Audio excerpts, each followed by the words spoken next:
안녕하십니까. 말씀의 강 김초롱입니다.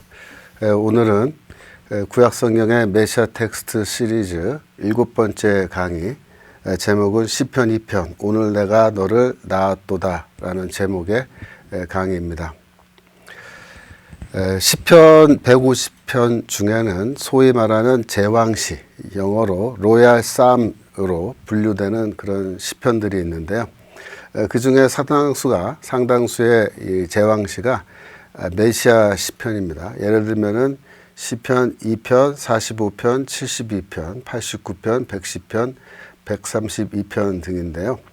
오늘은 이 중에서 2편을 살펴보고 우리가 하나씩 이 6개의 시편을 모두 다 이제 살펴볼 예정입니다.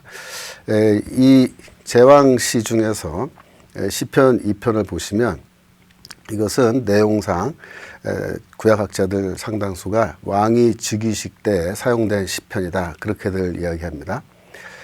쿰란에서 시편 두루마리가 나왔는데요. 거기에 보면은 시편 1편이 없고 2편이 첫 번째 시편으로 그렇게 되었습니다. 그러니까 시편 1편은 상당히 후대에 추가되었을 가능성이 높아요. 참고로 구약성경이 그 정경이 확정된 것은 주후 90년에 야브네에서 열린 얌리아 회의에서 이제 그렇게 결정이 된 건데요. 신약성경의 경우에는 정경을 확정하기 위해서 회의를 연 적이 없고 자연스러운 어떤 역사적 과정을 통해서 정경이 확정됐지만 유대인들은 이제 구약성경을 이렇게 회의를 통해서 확정한 겁니다. 이런 내용을 놓고 볼 때 원래 만약에 1세기 초반 혹은 그 이전에는 시편 1편이 없고 2편이 첫 번째 시편이라면 시편이란 책은 메시아 시편으로 그 내용이 시작되고 있는 겁니다. 그 정도로 굉장히 중요한 시편입니다. 시편 2편 1절과 2절 보시면 어찌하여 이방 나라들이 분노하며 민족들이 헛된 일을 꾸미는가, 세상의 군왕들이 나서며 관원들이 서로 꾀하여 여호와와 그의 기름 부음 받은 자를 대적하며 라고 이렇게 되어 있습니다. 여기서 기름 부음 받은 자는 히브리어로 마시아흐라는 그런 단어인데요. 우리가 메시아로 번역하는 바로 그 단어입니다. 동사형은 마샤흐이고 그 뜻은 기름을 붓다, 영어로 to anoint 라는 뜻이죠.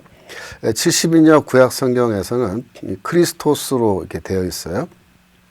이 그리스도라는 단어잖아요. 근데 이 그리스도의 그 동사형은 크리오라는 동사에서 유래한 겁니다. 크리오는 그 뜻이 마찬가지로 기름을 붓다, 기름을 바르다, to anoint의 뜻입니다. 그래서 이 히브리어로는 메시아라고 그러고요. 헬라어로는 그리스도라고 부르는데 그 뜻이 똑같습니다. 기름 부음을 받은 자다, 그런 뜻입니다. 기름 부음을 받은 자라는 이런 말은 구약 성경에서 그 의미가 유래하는 거죠. 그래서 구약 성경의 전통을 모르는 어떤 헬라인이 크리스토스다라는 그리스도란 말을 들었을 때 기름 부음을 받은 사람이 무슨 뜻인지 그렇게 쉽게 제대로 이해하는 것은 거의 불가능했을 것입니다. 그러니까 이 크리스토스란 말, 메시아란 말이 무슨 뜻인지 이해하려면 구약 성경에서 이 단어가 어떻게 사용되었는지를 먼저 살펴보아야 되는 거죠. 구약 성경에서 메시아라는 호칭은 주로 왕이나 제사장, 족장 등에게 사용된 것으로 그렇게 나타납니다. 족장과 선지자의 경우를 이제 예외로 본다면은 메시아라는 단어는 주로 왕과 대제사장에게 적용된 호칭인데요. 그 예를 우리가 본문을 보면은 눈에 보듯이 왕의 뜻으로 사용된 그런 용례가 굉장히 많다라는 걸 우리가 알 수 있죠. 그 중에 하나를 이제 예로 보면요. 사무엘상 2장 10절에서 여호와께서 여호와를 대적하는 자는 산산이 깨어질 것이라 하늘에서 우레로 그들을 치시리로다. 여호와께서 땅 끝까지 심판을 내리시고 자기 왕에게 힘을 주시며 자기의 기름 부음 받은 자의 뿔을 높이시리로다. 그렇게 해서 자기 왕, 그죠? 자기의 기름 부음 받은 자, 이게 이제 대꾸로 같은 뜻으로 사용되지 않았습니까? 그러니까 왕이란 뜻으로 메시아라는 단어가 사용된 겁니다. 그런데 이제 이 제2성전기라 그러죠. 제2성전기, 구약 그 성전이 무너진 516년부터 또 또 두 번째 성전이 무너지는 주후 70년까지 이 기간 동안에는 이제 이스라엘이 왕이 없는 그런 상황이었어요. 그래서 유대교 내부에서는 점점 시간이 지남에 따라서 미래에 나타나서 이스라엘 왕국을 회복할 어떤 그 왕에 대한 기대가 점점 커지게 됐는데요.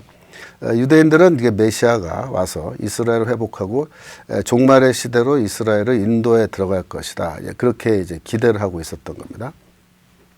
하지만 하여튼 구약 성경에서는 기름 부음 받은 자라는 이런 호칭이 처음부터 종말에 오는 왕 그런 뜻으로 사용된 것은 아니다라는 겁니다. 그런데 한 가지 예외가 있어요. 다니엘서 9장 25절에 기름 부음 받은 자, 즉 메시아라는 단어가 등장하는데요. 이 경우에는 종말에 나타나는 왕이란 뜻으로 사용된 겁니다. 읽어보면 그러므로 너는 깨달아 알지니라 예루살렘을 중건하라는 영이 날 때부터 기름 부음 받은 자 곧 왕이 일어날 때까지 7이래와 62이래가 지날 것이요. 뭐 등등 이렇게 되어 있는데 여기에서는 다니엘서의 이 집필 과정 속에서 이 메시아라는 단어는 단순한 왕이 아니고 미래에 오는 하나님께서 이제 보내주시는 어떤 왕 그런 의미에서 메시아라는 뜻으로 사용된 것으로 그래서 이 경우를 제외하고 나머지 메시아라는 단어는 구약 성경에서 뭐 종말에 오는 왕의 뜻으로 처음부터 사용된 것은 아니라고 볼 수가 있겠습니다. 여기 이제 위에 이 다니엘서 내용 분석인데요.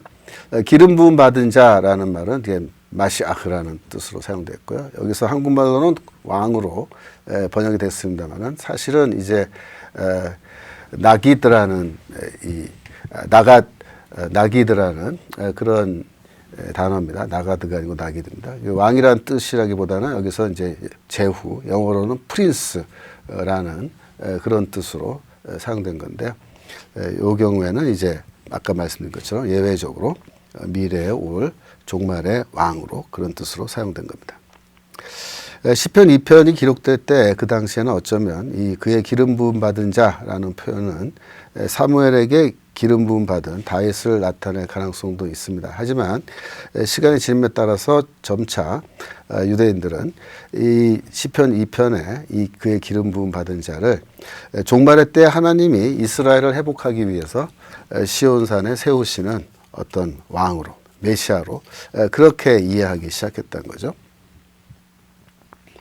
3절과 4절 읽어보면요. 우리가 그들의 맨 것을 끊고 그의 결박을 벗어버리자 하는도다. 하늘에 계시니가 웃으시며 주께서 그들을 비웃으시리로다 라고 되어 있고요. 5절 그때 분을 발하사 진노하사 그들을 놀라게 하여 이르시기를 내가 나의 왕을 내 거룩한 산 시온에 세웠다 하시리로다. 이렇게 되어 있습니다. 메시아는 이스라엘의 왕일 뿐만 아니라 온 세상을 다스리는 왕이죠. 그래서 메시아의 지배 아래에 있는 왕들과 관원들은 이 메시아를 거부하고 반란을 모의한다는 겁니다. 그들은 메시아의 적이 되어서 이제 맞서게 되는데요. 하지만 메시아 뒤에는 하나님이 계시고 메시아는 하나님께서 시온산에 세우신 온 세상의 왕이기 때문에 하나님이 그런 반란을 허용하지 않으신다. 그래서 그것을 진압하신다. 그런 뜻입니다. 사실 온 세상의 왕은 누굽니까? 하나님이십니다. 그러므로 메시아가 시온에서 온 세상을 다스린다라는 말은 하나님을 대신해서 메시아가 온 세상을 다스린다라는 의미도 되고 또 하나님과 메시아가 함께 보좌에 앉아서 온 세상을 함께 다스린다라는 그런 의미도 갖고 있다고 볼 수 있어요. 그래서 시편 110편 1절에 두 분이 함께 앉아 계시는 그림이 나오는데 이것은 두 번째 포인트를 말하는 거죠.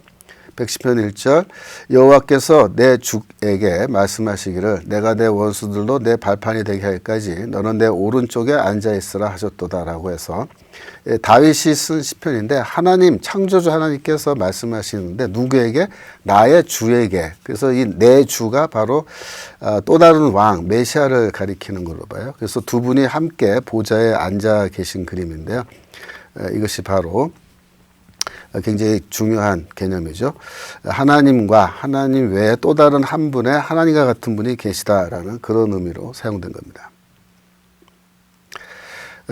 시편 2편 7절로 넘어가겠습니다. 내가 여호와의 명령을 전하노라. 여호와께서 내게 이르시되 너는 내 아들이라. 오늘 내가 너를 낳았도다. 이렇게 되어 있는데요. 여기서 여호와의 명령은 왕이 내리는 그런 법령 같은 건데, 여기서는 이제 메시아의 합법성을 선언하는 그런 명령입니다. 적지 않은 구약학자들이 이제 메시아를 하나님의 아들로, 너는 나의 아들이라 내가 너를 낳았다 이렇게 말하니까요. 하나님의 아들로 선언하는 것은 고대 근동 지방의 왕실 이데올로기와 연관이 좀 있지 않나 그렇게들 봐요. 왕실 이데올로기 뭐냐? 왕은 신의 아들이다라고 하는 그런 이데올로기입니다. 예를 들면은 이집트의 바로 왕은 태양신 레라고 하는 신의 아들로, 그래서 신의 아들이 바로 파라오다, 파라오 왕이다 그렇게 이제 여겨지는데요. 이집트 신왕국 시대의 신화에 이런 점이 잘 나타나 있습니다. 그 시대에 그 영어로 된 거 제가 갖고 왔는데요. 니느베라는 여왕과 아벨라라는 여왕, 여신이죠. 여왕이요, 여신에 대한 어떤 그 찬양시인데요. 여기 보시면 I knew no human father or mother. 그래서 나는 이제 이집트의 왕이죠. 왕은 아시리아 왕이거든요. 아시리아 왕은 그 어떤 아버지도 어머니도 나는 알지 못한다. I grew up on the knees of my goddess. 니느베 and 아벨라. 아벨라와 니느베라고 하는 여신의 무릎에서 나는 자랐다. The great gods brought me up like a baby. 그 위대한 여신들이 아기처럼 나를 키웠다. The lady of Nineveh, the mother of who bore me. 나를 낳아준 니느베라는 여신은 granted me kingship and without equal. 어떤 관계 견줄 수 없는 그런 왕권을 나에게 주었다. Lady of Abella who created me ordered for me everlasting life. 나를 창조한 아벨라라는 여신은 나에게 영원한 생명을 명하였다라고 해서, 이게 아수바니팔이라는 어떤 왕이 그 여신에게 찬양시를 이제 바친 건데요. 이 아수바니팔이라는 왕은 아시리아의 왕인데 에스라서 이제 4장 10절에 그 이름이 나와요. 그래서 여기서 오스나빨이라고 하는 왕이 바로 이 같은 왕인데요. 주전 668년 그 무렵에 이제 제위했던 왕인데 역사적 인물이죠. 이런 역사적 인물이 이렇게 자기 자신을 신의 아들로 그렇게 표현한 내용이 있는 거죠. 이런 게 다 왕실 이제 이데올로기라고 볼 수 있는데요. 메소포타미아와 가나안에서도 왕은 신의 아들이라는 그런 전승이 있었습니다. 그래서 시편 2편이 왕이 즉위식 때 사용되었다는 전제 하에서 왕을 하나님의 아들로 선언하는 것이 고대 근동의 관습을 따르는 것으로 이렇게 볼 수도 있습니다. 하지만 구약 성경에서는 왕이 하나님의 아들이라는 호칭으로 불린다고 하더라도 그를 신적 존재로, 하나님과 같은 존재로 보지는 않았던 거죠. 다시 말해서 하나님의 아들이라는 호칭 자체가 그 왕을 신적인 존재로 인정하는 것을 의미하는 것은 전혀 아니라는 겁니다. 그래서 너는 내 아들이라 오늘 내가 너를 낳았도다 라는 말이 이제 나오는데요. 여기에서 이 낳았다라는 동사는 얄라드라는 동사인데요. 여기서 아버지가 주어가 될 수도 있어요. 아버지가 아들을 낳았다라고 할 때도 이제 사용되는 거죠. 물론 어머니가 자녀를 낳았다 할 때도 사용할 수 있고요. 신명기 32장 18절에서는 하나님이 이스라엘을 낳았다는 말이 나오는데요. 여기에서도 이 똑같은 동사가 사용되었습니다. 너를 낳은 반성을 내가 상관하지 아니하고 너를 내신 하나님을 너희가 잊었다. 또 신명기 14장 1절에 보시면 너희는 너 하나님 여호와의 자녀이니 라고 해서 같은 의미죠. 이스라엘은 하나님이 낳았다. 이런 의미입니다. 그런데 그런 연장선에서 보시면 물론 이제 하나님이 이스라엘을 낳았다라는 말이 사용되고 있으니까 뭐 별거 아니다라고 생각될지 모르겠습니다만은 한번 다시 한번 보시면은 사무엘하 2장 7절에서는 너는 내 아들이라 오늘 내가 너를 낳았다라는 말이 사용되고 있고, 이 전승은 사무엘하 7장 14절 나는 그에게 아버지가 되고 그는 내게 아들이 된다라고 하는 메시아 전승을 이어받고 있는 겁니다.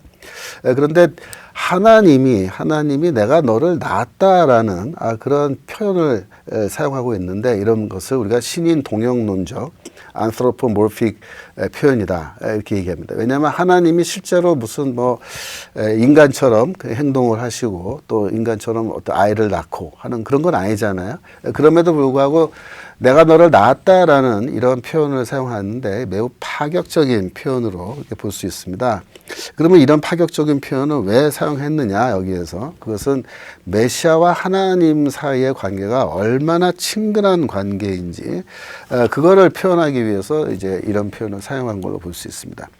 단순하게 나는 너에게 아버지가 된다 이런 말보다도, 야 내가 너 아버지야 그런 말보다도 내가 너를 낳았다라는 말이 훨씬 더 그 친근감을 표현한 거잖아요. 그러니까 여기에서는 메시아는 하나님과 매우 친근한 그런 관계 속에 있는 존재라는 것을 이야기하는 겁니다. 2장 8절 보시면 시편, 내게 구하라 내가 이방 나라를 내 유업으로 주리니 내 소유가 땅끝까지 이르리로다 이렇게 되어 있는데요.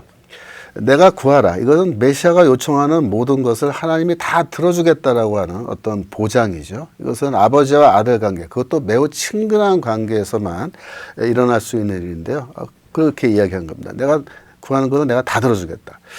또 하나님은 모든 나라를 다 메시아에게 주어서 그의 나라 국경이 땅 끝에 이르게 된다는 겁니다. 민수기 24장에 보시면 메시아가 이스라엘의 주변 지역을 정복하는 얘기가 나오잖아요. 그래서 모압을 이쪽에서 저쪽까지 쳐서 무찌르고 세 자식들을 다 멸한다라고 하고, 또 에돔도 그의 유산이 된다. 원수 세일도 그들의 유산이 된다. 그래서 그 주변 국가를 다 정복하는 거로 되어 있는데요. 동일한 이야기가 시편 2편 8절에서 나오고 있습니다.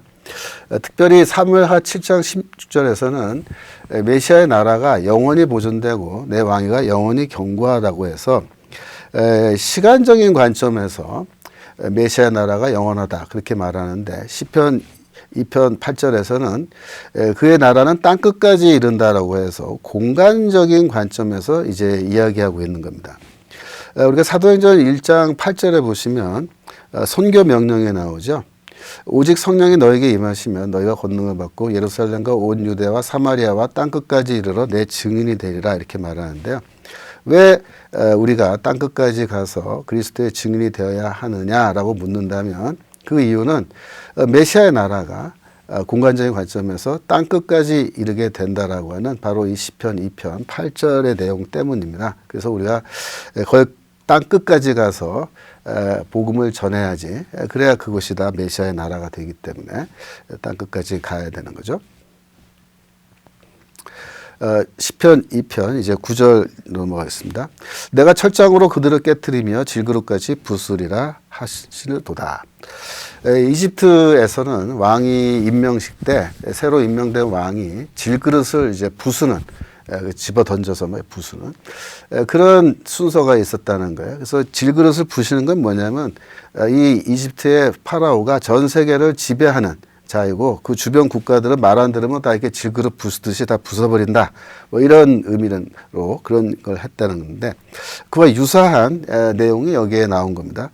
철장으로 그들을 깨뜨리며 질그릇같이 부수리로다 라고 해서 이런 말씀이 있는데, 신약 성경에서 요한계시록에 이 말씀이 3번 나와요. 2장 27절 보시면 그가, 즉 그리스도가 철장을 가지고 그들을 다스려 질그릇 깨뜨리는 것과 같이 하리라. 12장 5절에 여자가 아들을 낳으리니 이는 장차 철장으로 만국을 다스릴 자라. 또 19장 15절, 그의 입에서 예리한 검이 나오니 그것으로 만국을 치겠고 친히 그들을 철장으로 다스리며 라고 해서 매우 흥미로운 현상인데, 요한계시록에서 3번이나 바로 이 시편 2편 8절의 내용을 거의 직접 인용하다시피 해서 인용해서 그리스도에게 적용하고 있다는 겁니다. 10절입니다. 그런즉 군왕들아 너희는 지혜를 얻으며 세상의 재판관들아 너희는 교훈을 받을지어다. 여호와를 경외함으로 섬기고 떨며 즐거워할지어다.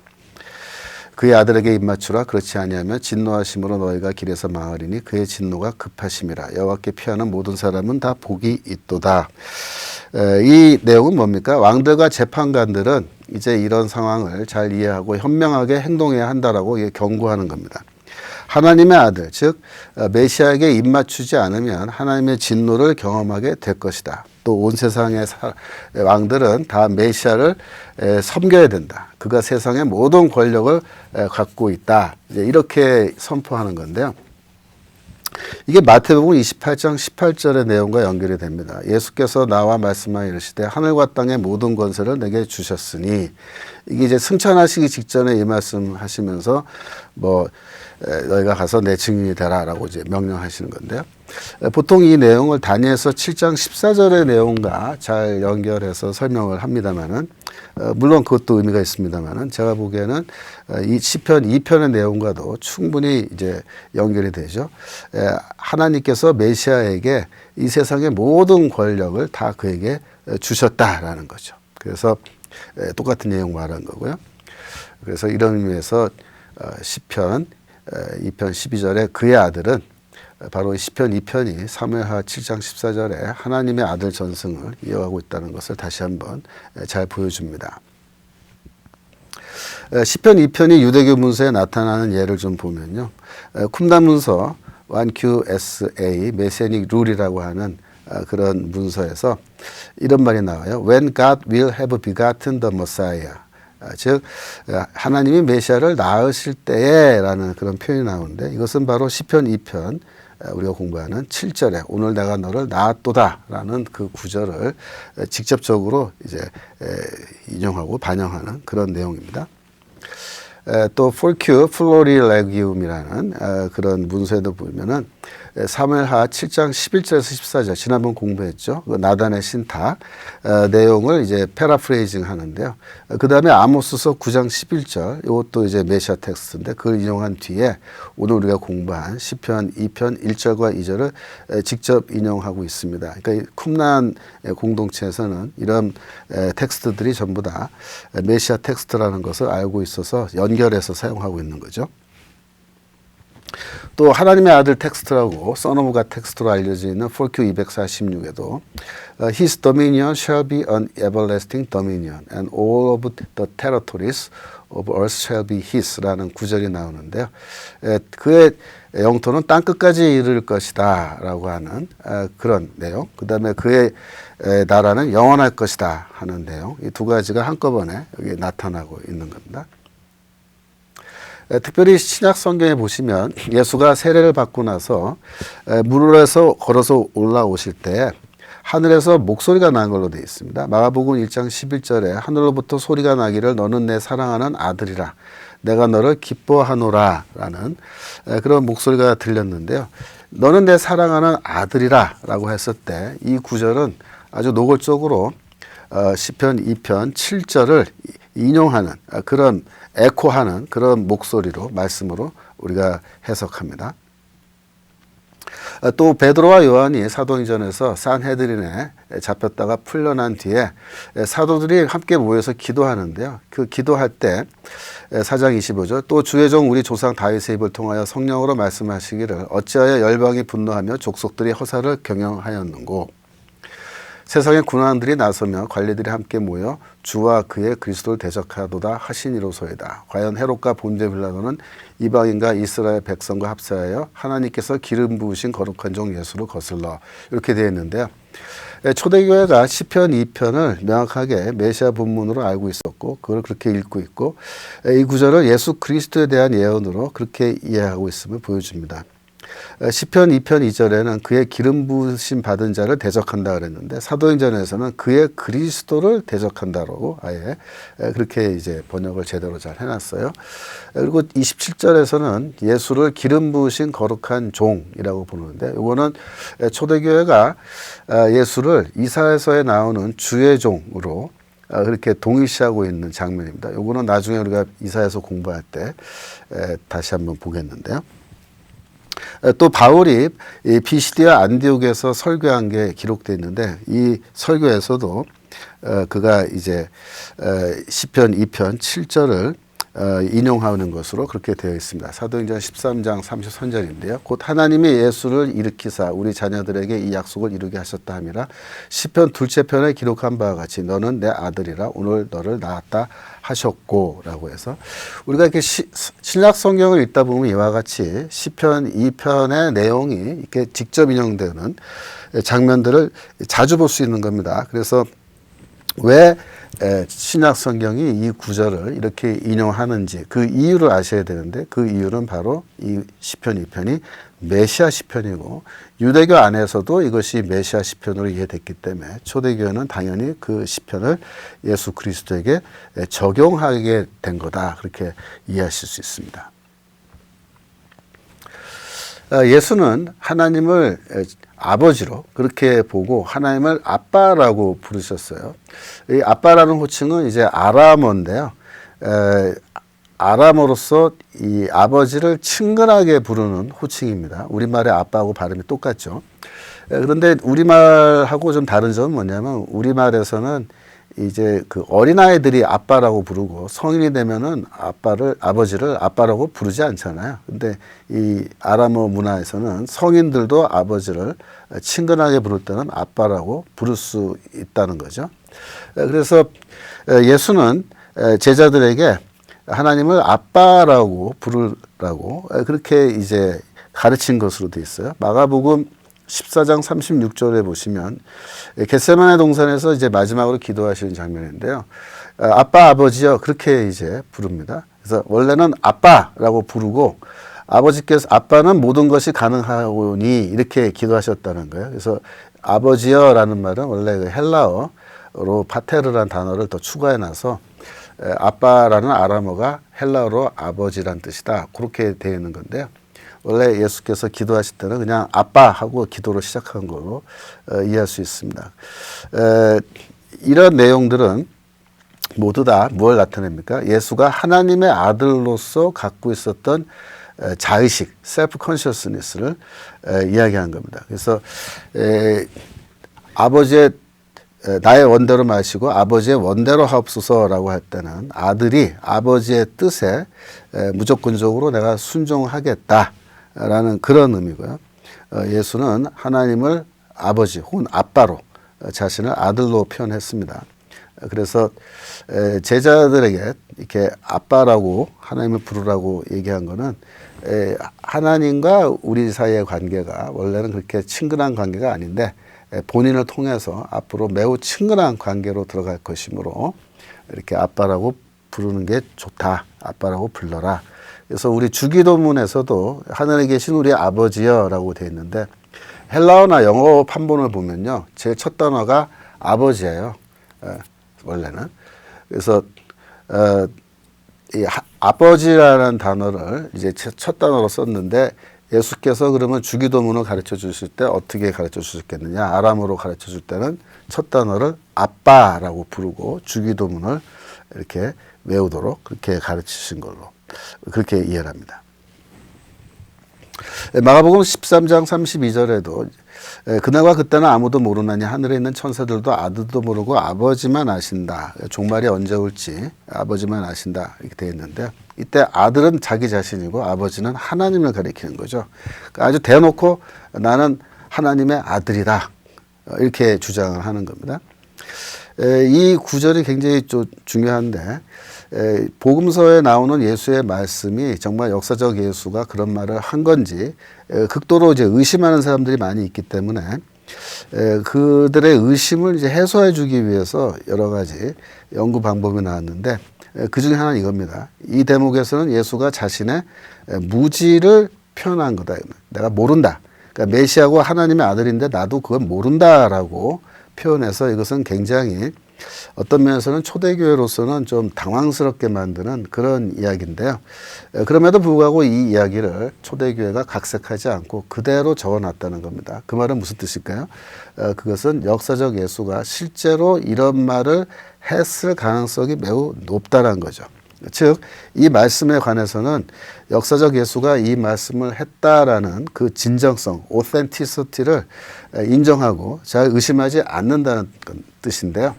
역사적 예수가 자기 자신을 아들로서 또 하나님을 아버지로 그렇게 이해하는 그런 분명한 의식을 갖고 있었다라고 하는 하나의 증거입니다.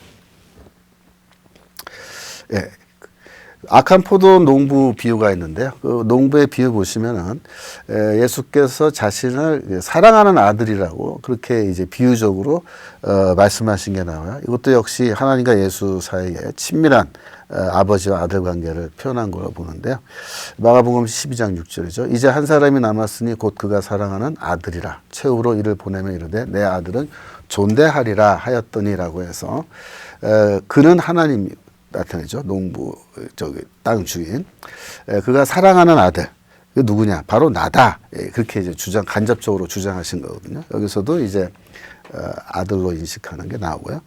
마태복음 11장 27절에 내 아버지께서 모든 것을 내게 주셨으니 아버지 외에는 아들을 아는 자가 없고 아들과 또 아들의 소원대로 계시를 받은 자 외에는 아버지를 아는 자가 없다라고 해서 여기에서도 이제 아버지는 하나님, 아들은 나. 예수다. 나 자신이다. 그렇게 이제 주장하는 거거든요.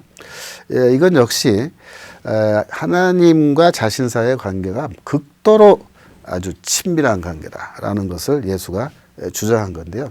이런 친밀한 관계를 주장하는 것이 다 뭐냐? 내가 메시아다라는 것을 이제 주장하는 거랑 똑같습니다. 왜냐하면 구약성경 우리가 본 시편 2편 7절 이런 구절에 너는 내 아들이라 내가 오늘 너를 낳았다라고 하는 그래서 하나님과 메시아가 매우 친밀한 관계라는 거잖아요. 예수는 그런 연장선에서 내가 아버지랑 보통 친밀한 관계가 아니다. 나는 아버지를 정말 잘 알고 있고 내가 아버지를 알고 있는 것만큼 아무도 하나님을 알지 못한다. 이렇게까지 주장을 한 겁니다. 그래서 이런 모든 증거들을 우리가 이해할 때 시편 2편의 내용을 우리가 그 배경으로 해서 이렇게 이해하는 것이 매우 중요하겠습니다. 오늘 배운 거 한번 정리해 볼까요? 시편의 제왕시들은 메시아 텍스트를 많이 포함하고 있다 그랬죠. 메시아는 기름 부음을 받은 자라는 뜻이고요. 구약 성경에서 메시아의 사용 용례를 받는데 뭐 제사장이나 왕이나 뭐 사사들 등등에 대해 사용됐는데 주로 왕에 대해서 사용됐고요. 메시아는 시편 2편의 내용에 따르면 하나님께서 시온산에 세우신 그의 왕이고 메시아는 하나님의 낳은 그의 아들이라는 매우 친근한 하나님과 친근한 관계 속에 있는 존재라는 겁니다. 또 메시아는 모든 나라를 정복하고 그의 나라는 땅끝에 이르고요. 뭐 시편 2편이 유대교에 나타나는 경우 또 신약 성경에 나타나는 경우 봤습니다. 또 자신을 하나님의 아들로 보는 예수의 자기 이해도 시편 2편과 매우 긴밀한 관계가 있다고 볼 수가 있겠습니다. 다음 강의는요. 시편 45편을 살펴보는 건데요. 다음 강의 제목은 메시아는 하나님이시다라는 제목으로 강의하도록 하겠습니다. 네, 오늘은 여기까지 하겠습니다. 감사합니다. 안녕히 계십시오.